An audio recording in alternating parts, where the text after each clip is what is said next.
Hello, ladies and gentlemen, this is Bonsart of Radio Retro Future, and today I want to do something I usually do not talk about, which is, politics and creativity, I suppose. I guess I'll frame it like that. So if you don't want me to hear talk about that, just turn off this video right away, alright? So, I listened to Tom MacDonald's Fake Woke this week. I never heard of this singer before. Apparently, he's a very popular rapper on YouTube. And since I listen to Fake Woke, I listen to his other stuff. And he makes more like politically minded content, let's just say. How he does it in a very different way, rather than putting out tribal talking points, as is often the case these days. You know, he has like these really snappy lines to point out obvious hypocrisy on various political issues. And although what he vocalizes in Fake Woke is no new opinions to me or no known unknown problems, he points them out so effectively. What I guess I want to talk about is not so much the contents of the song. I mean, there are many ways you can look at this. Tribal conservatives will look at this song very differently than tribal Democrat voters. And if there is something I would like you to take away when you listen to Fake Woke by Tom MacDonald, is how the narratives that are being spun in today's media, how they are dividing us, regardless of what side of what tribal affiliation you have, what political affiliation you have, because the whole media is, focused on that very tribalism. It's like sugar or crack cocaine, very similar in a way. They are made to activate the pleasure parts of your brain. You keep watching that particular news source, to activate those pleasure parts, to get that shot of confirmation bias into your system. I think that's the most important thing that I take away from that.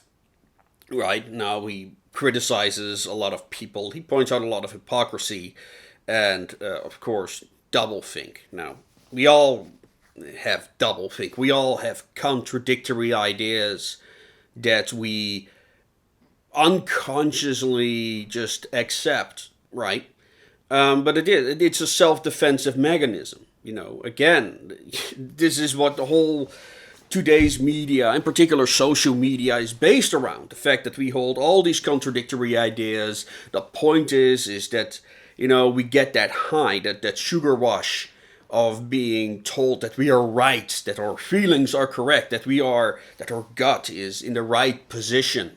To bring that back to creativity, what my channel is about, it's one of the reasons that I don't talk about politics, is exactly this, what Tom MacDonald describes in Fake Woke, this desire to divide us. And that is what a lot of people use their creativity for. I'm just gonna, I could make like political memes. Make a poster about Danker Lexicon punching Nazis or something, or walking around with hammers and sickles, and get all those people that want to see that kind of, specifically that kind of confirmation bias, and get a lot more traction. It would probably be much better for my channel if I started making such politically minded content. The thing is, I don't want to be that guy that starts taking into account the political affiliations of his viewers. Because what I want is creative freedom, for which freedom of speech, freedom of consciousness is very important. That is something I would want to fight for. Because all the other causes that we can fight for are pointless if we don't have freedom of speech, freedom of conscience. That is something that is increasingly coming under attack Now they're talking about, oh, we are not censoring people, we are protecting people from harmful ideas. That is how they're going to phrase it now, because they realize that more and more people are becoming aware that voices are being silenced. Because they're also becoming more brazen about it. I mean, we had a social platform being removed from the internet. We had politicians getting removed from Facebook for hate speech. I mean, Ron Paul, seriously, what is the most racist thing he's ever said? They don't even need to explain it anymore. Hate speech has become the word for wrongthink in 2020. Well, actually, long before that, but now, hate speech just means wrongthink.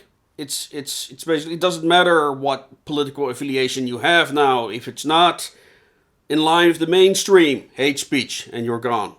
That's where we're heading. And I know there are a lot of people who claim to, not trust the state, not trust the big tech companies, are endorsing this, which is, well, like I said, we are holding a lot of contradictory ideas, but as long it hits that high in the mind, as long as it's that crack cocaine that you crave, you're willing, you're... But yeah, I love how Tom uses his creativity to, instead of giving that crack cocaine. Now, matter of fact, actually that's not true. This is kind of crack cocaine for me as well, this song. Let's be honest here. But it's I think he's not afraid.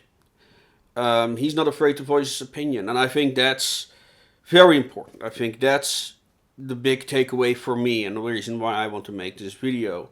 Because I think, and I have this issue with the book that I'm writing right now, that I am including a character there that some people might find very offensive, because, it doesn't hit that crack cocaine. It's the opposite. It will give them, that low instead, and, they might find that, oh, we need to cancel this. But I was like, imagine living in fear and being dictated by these people what I am allowed to write or not. Just, constantly worrying about what other people think. That's the antithesis of creativity. That's the opposite of creativity. And so I decided, no, I'm just going to write this character the way I want him to, the way I think is natural, the way that I think he would act in any given situation. And sure, I'm throwing certain challenges at him for him to confront and see, okay, how would he deal with that? Which for me is the beauty of writing, the fact that you do not know in advance where the story is going to take, where the character is going to go. That is why I love the creative process so much. That is why I don't write world building or anything. No, it's just like, okay, what can I throw at the characters that I have not thought of before? Like, oh, and what might trigger thoughts in the minds of these characters, which can be like small things. And sometimes it's funny, because then other people also start to release their creativity on what you write and start interpreting things and just putting it into light that you yourself did not perceive at that given moment. And I hope that, Tom had that same reaction, when he published Fake Woke, because I don't watch reaction videos that often, but watching reaction videos on Fake Woke, in particular all by black YouTubers, if you want to make that distinction, but, there you go. And there was one group of guys who also had a Black Lives Matter flag in the background, which are not spared in this song. It's very interesting to see their reaction. And, one of these guys, I loved how one of these guys said, oh, I need to think about this, And that is what creativity, what a true creative should be doing. That is what a true creative should invoke. Like, write something, so look at that and see, oh, I need to think about this. And that's the thing. In the current media landscape, we are teaching people not to think. We're teaching them, just look at the screen, pay your subscription, consume. This is why I genuinely loathe Carnival Row. Carnival Row is the example of that. And there's so much of that type of content, like people love it. And I'm like, this is vapid. This is there's no there's this wonderful beautiful idea, and then it's reduced to this popcorn. Not to beat down popcorn critics. Sometimes you just want to look at something stupid, and just enjoy it for what it is. Carnival series like Carnival Row, they want to be like relevant. They want to be like, and it's like you want me not to think. That's what you're doing. You want to turn off my brain, just take it for what it is, get that crack cocaine, get that confirmation bias, and not want me to think. And that is what I think is why fake woke is so important as a song to me. Because it doesn't just point out some hypocrisies. No, it's a system of states. No, not state sponsored. That's the problem. This is a system like people love. Oh, it's the state that's doing this. Oh, it's the big tech companies. No, everyone is doing this. I'm contributing right now. That's the annoying part. It's not just, one thing that's just, it's not like a couple with guys with big cigars in a dark room wearing yarmulkes or something. No. Everyone is cooperating in creating cancel culture. Right? Now it's one particular tribe that's in control. Now they get to decide who gets a place on social media, who doesn't. And don't give me that. Oh, it's social media. They're free companies. Yeah, that's still another problem. People are capitalists when it suits them. And they don't even know what capitalism is much of the time. Like, neoliberal is also one of those words. What the hell is it? I was walking down the street this week, and I was just thinking about something, and then I realized I don't even know what the word racist means anymore. When somebody calls you racist, what do they even mean? I don't know.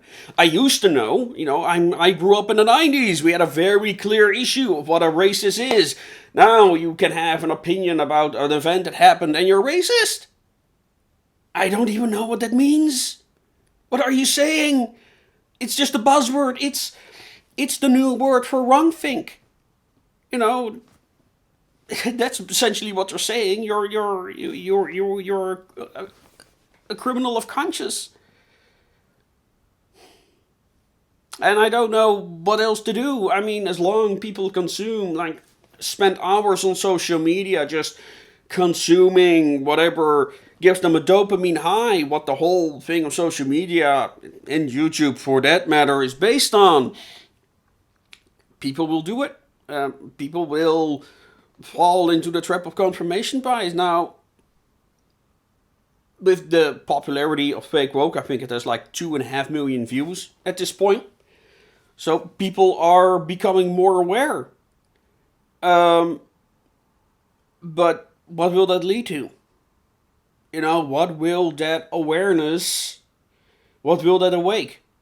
And that's the big question. That's the big issue that a lot of people that have been warning for this for years, because this is not new. This is now apart for 7 years. I remember people calling me like, "Oh, you're this, you're that, you're an ist so, you're an ist thus." They're not saying that anymore because they've become aware, right? And now they are falling deeper down that rabbit hole than I have. And it's hard. Especially now when you're locked down in your home with only your own thoughts to be with. I mean, for a lot of people, this is literal hell. Right? I mean, I at least get to talk about people. At least I have an outlet. But, if you're a person who only consume social media because they've got nothing better to do, they are not developing any talents, they're not developing any new skills that they can focus on, and just look at social media all fucking day. Yeah, no wonder we're starting to get riots. We're getting them here right now. Because the government had a brilliant idea to just say, well, we're going to lock down everything after a certain time. Oh, and all those youths that live on the street, yeah, who cares? That's the thing. We're completely blindsided by, for example, COVID, right? Like, oh, well, we're so afraid of the COVID, so we're gonna make a solution for the COVID, and we don't give a crap about all the other problems. So all these other problems escalate because that's what they're doing. It is completely short-sighted, and that is exactly what we should take away from this song. This idea that we know truth, that we know everything there is to know, and that we are 100% capable to make the right decision every time. That's beyond that's beyond vanity. That is just unrealistic, you know. And I was talking to somebody, and he said, "Well, I'm so informed. I know what's going on." I said, "No, you don't. Come on, dude. Come on. I mean, do you know for 100% certainty that, for example, Jeffrey Epstein killed himself? Can you say that with 100% certainty? Can you say with 100% certainty that the riots of the black that happened in America were not orchestrated? Can you say with 100% certainty that the attack on the Capitol Hill building wasn't orchestrated? You don't know. How the hell do you know what no one else does? I'm certain somebody does. But I doubt they're gonna, speak up anytime soon. Would be nice. And I mean, do we know who killed JFK? Well, on that happy note, I think I had my voice. I didn't talk as much on creativity as I watch. Yeah, let me end on that instead. What it means to me to be a creativity, and what I might do more often, not so much talk about politics, but talk more about, is that as a creative, I think it's important to be dangerous. I don't mean dangerous like in physically dangerous or violent. No, I mean it in a time where truth is an act of rebellion. It's important to speak out. And I think as a creative, if you want to be a real creative, if you want to be truly creative, you're not afraid to make the fiction you do. You're not afraid to write what you want. You're not afraid to draw what you want. Right? You have to be a bit of a monster. And, make people afraid to think. I mean, yeah, sure, people attack Ryan Johnson for a statement. Well, I want to make something that, one group of people love, another group of people hate. But I think there's truth in that. I think he was completely going the wrong way about it. That's a different matter. But I think you need to dare to be harmful. I think you need to dare to be offensive. And because being able to offend means you're able to think. And that is something that a lot of people don't want you to do these days. It's always been the truth, to be real. But a wonderful thing about the internet is that you can speak your mind or used to be, I have to say, that you could speak your mind, share your ideas, and that made you dangerous. Just speaking what you think made you dangerous. Think about that. If we cannot speak about what we think, we might as well not think. So, yeah, on that happy note, I hope you got something from this video. Don't expect me to make much more of this. But yeah, I'm tired of pretending to be harmless.